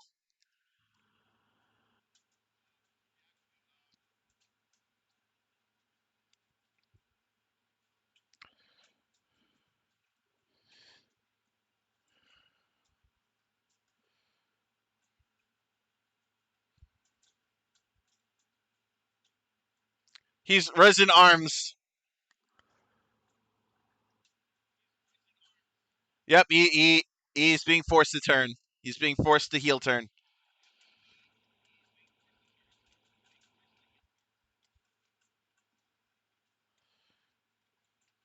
Oh god, that form is insane. That that Shinkenger form is mental. Holy shit. What is that? The fucking flames. Oh, okay. He's getting OP as fuck. He's getting OP as fuck. Okay, that was. I'm gonna touch back on that Euro Butcher line in just a second, but I do want to say I wasn't expecting that episode to be that good. Being perfectly honest, because here's the thing about Gozuger, and I've said this before: the show doesn't know what it wants to be, right? The writer said when the show started, this was their version of Decade, and like, no, it's not. It's definitely not. But at the same time, they're like they're trying to thread a through line, but then like front load a bunch of shit around the through line that like you don't even know when the through line's happening, right? Like this whole thing with Otto's sister, and now we're dealing the fact that like Otto, now we know who the kidnapper, but that like was like the B plot. That was the B plot to the monster of the week, which is super weird. And I don't get why that is, but in the weirdest way, it's working for this show, and I don't understand why. The main story is taking a back seat to the monster of the week, and yet it works, and I don't know why. It's super weird. I don't get it, but it's working. So I'm gonna give this episode this week a 7.5 out of 10 because like it's not as good as last week, but there's definitely it's somewhat. It's just slightly lacking. You know what? No, I'll bump it up to an 8 just because of the meta joke. I'll bump it up to an 8 just because of the meta joke. So you got another 8 this week. You get an 8 out of 10 this week for Goes Uger. Now, in regards to the Euro Butcher statement, I will state that I've not. When I watched Gaim, I was unfamiliar with Euro Butcher's game, right? Because like, but here's the thing. I think the fact that he doesn't know how to write endings works because at that point it kind of like left itself open. Because you know how it is with like Kamen Rider and Super Sentai, they'll always bring them back for something, whether it be for a quick crash grab, for like toys, or for a movie or something. So kind of leaving Gaim open ended like that was kind of a benefit for the crossover with Drive, and then every subsequent crossover Gaim was in. Because like not ending it on like a great note kind of like left it open. So when you got to the crossovers in the future, like okay, I can understand why you left it open. So in a sense, Euro Butcher's weakness works in the sense of Kamen Rider because y'all already know Kamen Rider always be bringing people back for shit. So in my eyes, that's why it ended up working. Now I've never seen any of Euro Butcher's like previous works because from what I know, his previous works are kind of fucked. Like I think what was the one he did before that? Madoka Magica. I refuse to watch that shit because everything I've heard lends me to believe I don't want to watch it because like body horror shit and whatnot. So it's like that's not me. I don't like that shit. So I'm not watching his shit. Just Kamen Rider Gaim is literally my only throughway into the Euro Butcher. So like in a sense, I'm not bothered by his writing. My only problem is, again, you say he knows how to write villains, and yeah, he wrote some pretty compelling villains in that show. But like in true Kamen Rider fashion, you have to have the bad, like you have to have the ones with the writers, like the evil writers, redeem themselves in some way, shape, or form. Which is why because Ryugen was brought up, Ryugen's redemption never felt right to me. It never did. Same with Thouser's and 0-1. You should not have been redeeming these fuckers because you wrote them to be such incorrigible pricks that you shouldn't have redeemed them. Right? So to me, those two guys being redeemed in their respective shows never made sense to me, and I could never truly get behind Thouser being redeemed nor Ryugen. Like, I couldn't. Like, Ryugen, you were just a sad sack of a man now. You're a bitch. You can never come back, and I can never not see you as a bitch. That's what I see Ryugen as. And then Thouser is like, you're a prick, and I'm now supposed to like you. Fuck no, you're still a prick. So it's like those two are like the most is the most bizarre case of like evil writers being redeemed because they ham-fisted that like so bad to the point where like you tried to redeem them to make them likable in our eyes. You fucking failed miserably. You, my friend, like Ryugen, literally took fucking I forget her name, but you know the I forget her name, but y'all know who I'm talking about, the goddess. You took her and literally strapped her to a damn table, cut her open, and took out the goddamn apple. You killed this bitch, and you want to be redeemed? No, fuck that. You killed her. You said that you were like the fucking scruffy secondary love interest that no one's ever gonna look at, and then you killed her, and then now you expect us to have sympathy. Fuck off. Ryugen is irredeemable. And then Thouser did all the shit he did. Ow! Hit my headset. Ryugen, Thouser did all the shit he did to destroy Hidden Industries, and then at the end, you destroyed it because you loved it, didn't you? I'm like, that's your excuse? That is your excuse? No, fuck right off. You inconvenienced Naruto so fucking much, and then you're supposed to be his best friend. Fuck right off with that shit. Fuck right off. Like those two are the most irredeemable fucks in the entirety of damn Kamen Rider. There might be other ones, but those are the two I know because I've watched those damn series.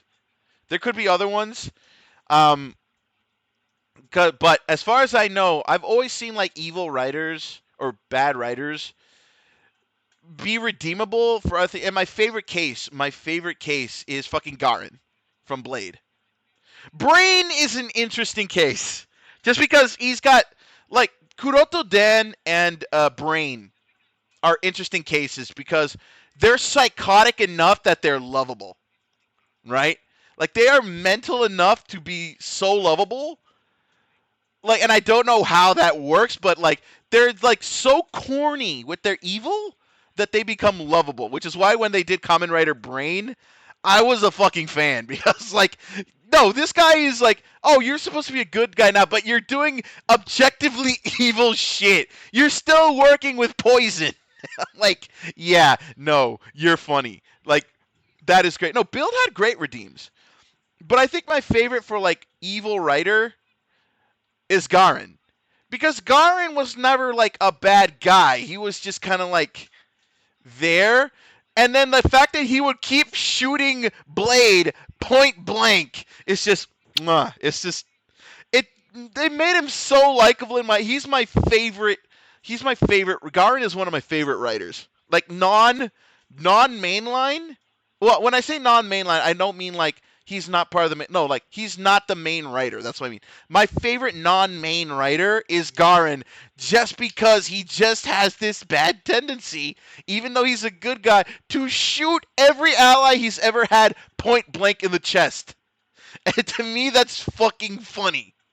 To me, that's funny. I love Garen just for that, and not to mention the fucking Sayako, and then the fucking double drop kick shit. I love that shit. But like, just the fact that he fucking would not stop shooting people point blank in the chest is fucking funny. Medic, take it or leave. Take it or leave. I really don't remember Medic's whole shtick. I don't. Well, not her shtick. I don't remember her redemption arc. I don't remember it. It was that immemorable to me. But Heart, dude, Heart's whole thing, dude, like bringing Heart back and then having him have Medic and Brain as like power-ups. was was stroke of genius. Stroke of genius that was. Having Heart come in and then had Brain and Medic as like powers, right? Like he could use their powers. Like it was kind of like a Trideron thing. Like he was like the Roid Mute Trideron, and I thought that was fucking sick. I thought that was sick, right? And then not to mention it was kind of a redemption for the detective guy whose name I forget, but like because his whole shit was like he couldn't he was just, I don't want to say he was unlikable, but he was like in there with my favorite is tied between Vram, Grease, and Rouge. Uh hmm hmm. Oh, you mean Rogue, Mad Rogue? Because I don't remember there being a writer named Rouge. I think you mean Mad Rogue. Mad Rogue was interesting. Vram is Vram is Vram is kind of like by the numbers, right? Which is, I don't want to. Okay, maybe that's overselling a little bit, but like Vram's all right, right? Because ultimately it was because when he was made to he was explained. It was explained to him what was going on, and he started seeing it, right? And then understanding like who Shoma is and everything. Like it was a slow realization for him, right? Because like he started seeing everything around him, and even when he found out that Shoma was a stomach, even though freaking Hanto didn't take it well, Shoma understood. I mean, Lakia understood that Shoma was not, with it. You know what I mean? So I'm not saying his redemption arc was bad. I think it was kind of like a masterstroke in subtlety, right? He subtly came around. It wasn't like it was ham-fisted into him by the bad guy standing over him and telling him, "Hey, no, we're actually fucking evil." No, he started coming to that realization on his own, which I think is a great redemption. Grease, on the other hand, I think is possibly the most interesting case for it, because Grease was just kind of like there, right? But like he kind of came to the realization that like, and not to mention that he was also like he had not multiple personality disorder, but he was still haunted by like the voices of his dead friends, right? So it became a whole thing of understanding what his friends were about, and what he was doing was not part of that, right? Again, self-realization, right? So I think in that case, and not to mention, I mean, obviously the funny thing of him with the girl, how he'd act like an absolute, we can't say the word on Twitch. We can't say that word, but the S word, right? He was an absolute that for her. And then like on top of that, like you could tell like this guy came from a background of stand up dudes. So like he came from a good background. So ultimately it was like them. But I think in terms of like him like being a good guy and everything, like I think he came around. Oh, I mean, I wouldn't say he's the most normal. Like I think like the energy that he brought was interesting. And this is the same guy. Remember, this is the same guy who was freaking Kiva's dad and was evil Kiva in Decade. Like this guy is a veteran. So like y'all can't tell me when he got his ice power, even though we knew he was gonna die if he used it, when he was setting up for the henshin, and it said, "Are you ready?" and his response was, "You're damn right I am." And I'm like, that is so good. That is so fucking good. I know you're about to die, and I'm gonna cry when you die. But fuck, are you the first person who actually responded to the belt, and you said, "I'm damn fucking ready"? Like, I hate it. Made it so much worse when he died. I'm like, why did you kill him off? But then they brought him back later and they gave him that sweet 3 power up. And I'm like, why did you kill him off? But in the moment, why did you kill him off? He was the coolest. And I'm like, there's 2 writers that I think ever gave me an emotional response like that when he died. It was Grease and it was Vulcan. And them killing off Vulcan pissed me the fuck off so bad because I fucking loved Vulcan. And I'm like, dude, you could have killed Valkyrie and I would have been fine. You killed off Vulcan! Why did you kill off Vulcan? Oh, God, I hated that they killed off Vulcan. Vulcan was my guy. I loved Vulcan. He was the awesome. Oh, he was that dude that like he literally had to like fight, like force powers to work for him. And it was like I loved that aspect about him because he was cracking open the I'm like, how are you not breaking these things? You know, like how are they still working after you force them open? Why? Why? Oh god, but he was such a badass that even like the fact that he was susceptible to dad jokes didn't bother me. Vulcan was the fucking guy, and I hate that they killed him off in the V cinema. I hate that they killed him off. Fuck, man. I mean, I now know why they killed him off because he actually passed the bar exam. He's a lawyer now. He retired from acting, so they killed off his character. So now that's why they killed him off. But still, it hurts because Vulcan is like the best. Goddamn, Vulcan is the fucking best goddamn writer we got out of that show, and I'm mad that they killed him off. I get why they did it, and kudos to the actor for becoming a lawyer. Now I hope they put him in Phoenix, right? No, I'm kidding. But I'm so glad that he's pursuing his dream and shit. But still, it makes me mad that Vulcan is dead. It makes me mad because Vulcan was the shit. Vulcan was fucking awesome, and I'm so mad that they killed him off. Man, Vram because he reminds you of Shadow the Hedgehog. Yeah, no, I can see it. Does he like big booty Latinas? That's the big question here. I'm sorry, I had to do it. I'm sorry. But yeah, man, fuck, man, I'm still mad at Toei for killing off Vulcan. Like they really should have done that shit. I get why they did it, but fuck. Oh no, Forze didn't die. They it's convoluted. It's convoluted. Um, how do I put this?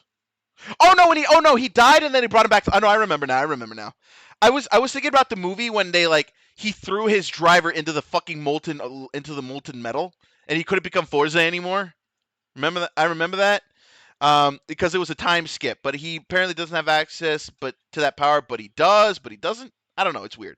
But yeah, when they killed him off, that was fucking deep.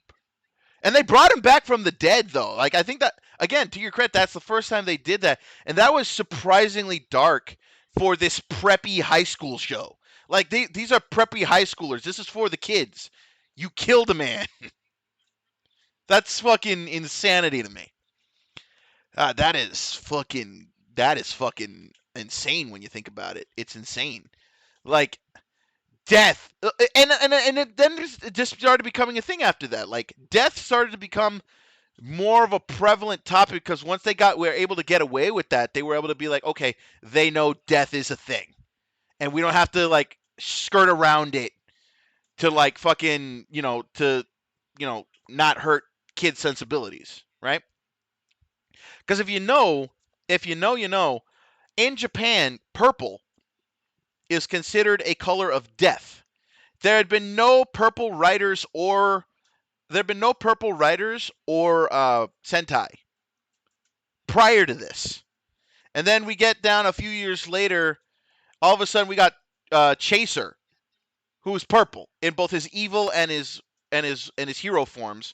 And then later on we got like freaking I'm watching King Oja, I forget. Papillon Oger is purple and stuff, and then we started getting like more purple, which ultimately purple is such an underrated color for Toku. Like it is. Like, when you see a purple rider or a purple Sentai, it looks fucking good.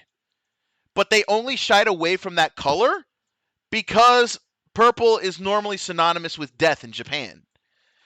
But when they fucking freaking started leaning into it, we got great designs. Like again, Chaser, we got Buffa, we got Papillon Oger. Like we got great writers in Sentai rocking the color purple.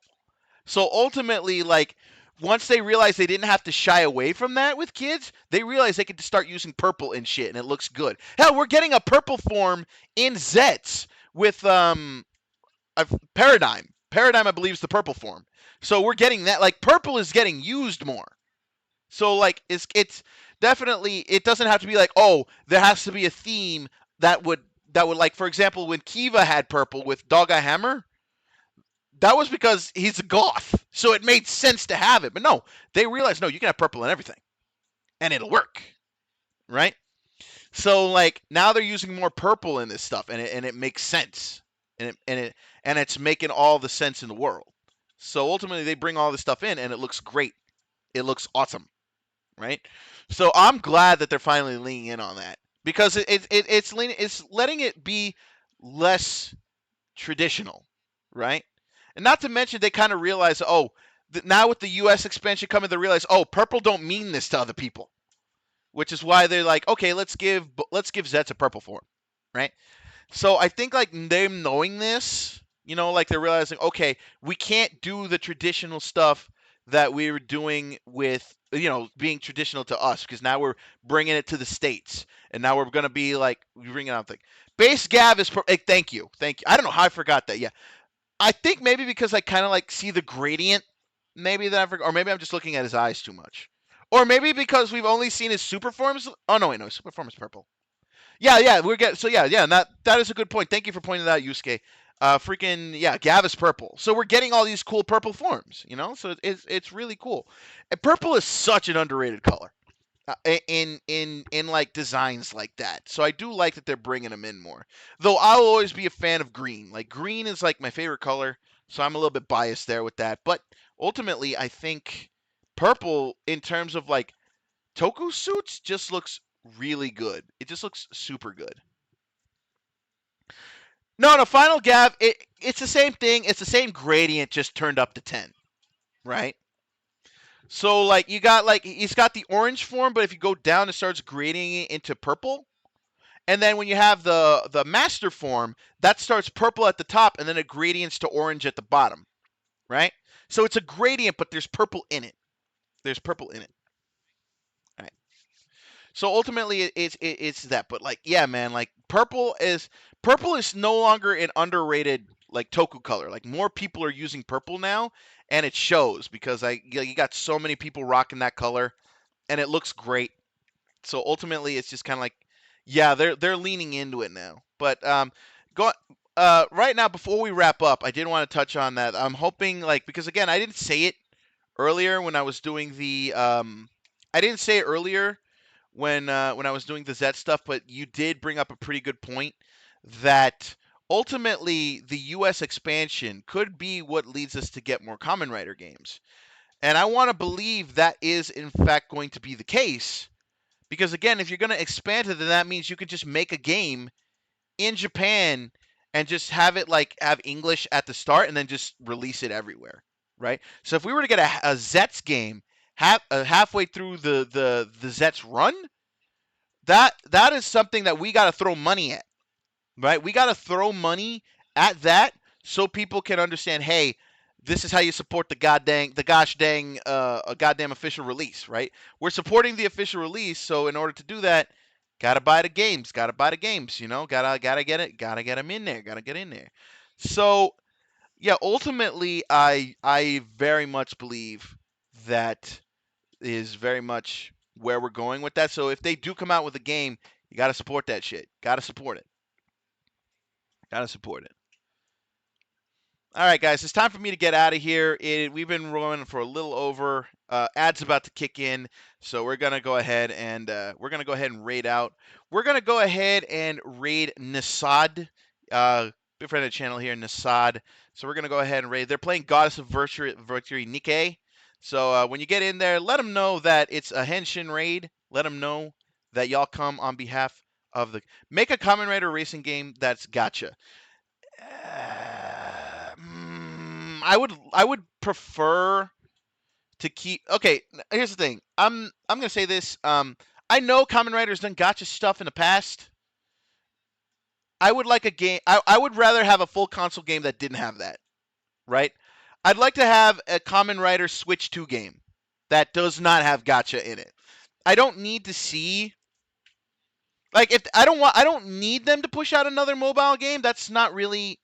I'm not looking like if they push out a mobile game, I'll fucking play it with gotcha. But I would prefer having like a single player or multiplayer game for Kamen Rider that doesn't have gotcha. right? Because I'm not a big fan of gacha. The only gacha game I play is Zenless Zone Zero because it actually has a good, satisfying gameplay loop surrounding the gacha mechanic. But yeah, I did play a lot of the Kamen Rider gacha games that we had on mobile, but I would much rather prefer just a good single player or multiplayer Kamen Rider game on console. Kamen Rider Memory of Heroes was a damn good game. I would like to have either another adventure game like that or an online multiplayer fighting game like the Climax series. I would like to have either of those. Or even throw us another Bat Ride War if fancy, because I'll admit I'm not a big Muso guy, but a Kamen Rider Muso would hit the spot, would just hit the spot, right? So ultimately, I think yeah, that's my thought on it. So anyway, guys, that's going to do it for the Superhero Zatsudan. I will be back next Monday, 5 p.m. Central, 6 p.m. Eastern, for another one. We'll be looking if there'll probably be another teaser for ZEZTZ this weekend, which we'll talk about on Monday because they've been dropping them every week. We'll be talking about them next Monday as well as Kamen Rider Dynasty War. That's what Bat Ride War was. Kamen Rider was pretty much Bat Ride War was Dynasty Warriors. That's what it was. So anyway, we're gonna be back next Monday, 6 p.m. Eastern, for Kamen Rider Gav episode 45. It goes Year 23, and if there's a new ZETZ teaser, we'll be talking about that at the top of the show. So I hope you guys will be there for that. I'll be working on the Discord this week. Again, I don't know when I'll have it open to the public, but when we do, we'll be showing the episodes in the event stage that will be in the Discord. So I hope you guys will be there for that. I will be back on Thursday. 6 p.m. Central, 6 p.m. Eastern. Again, for more Fallout London, we're continuing the story of that game. So join us on Thursday for that. And then, of course, Saturday we got our Arma shenanigans. So you have me every Monday, Thursday, and Saturday. Monday, Thursday, 6 p.m. 6 p.m. Eastern, and then Saturdays, 1 p.m. Eastern. Those are the times you can find us. I'll definitely be posting a schedule at some point, but that's how you know. Mondays and Thursdays, 6 p.m. Eastern. Saturday, 1 p.m. Eastern. That's when you get your boy on stream. I will see you all on Thursday. But again, this has been the Superhero Zatsudan. I hope to see you guys next Monday to talk more about Kamen Rider, Super Sentai, and all things Tokusatsu. And hopefully we'll get another ZETZ teaser. We'll get more into that.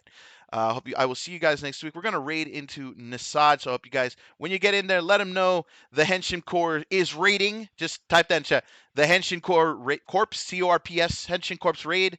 And I will see you guys this Thursday for Fallout, or I'll see you next Monday for more Toku discussion here on the Superhero Zatsudan. Until then, it's your boy, Call Sign Henshin, coming to you live from the year 2285. I love y'all. Y'all are valid, and I appreciate every single one of you. I will see you all next time. Peace.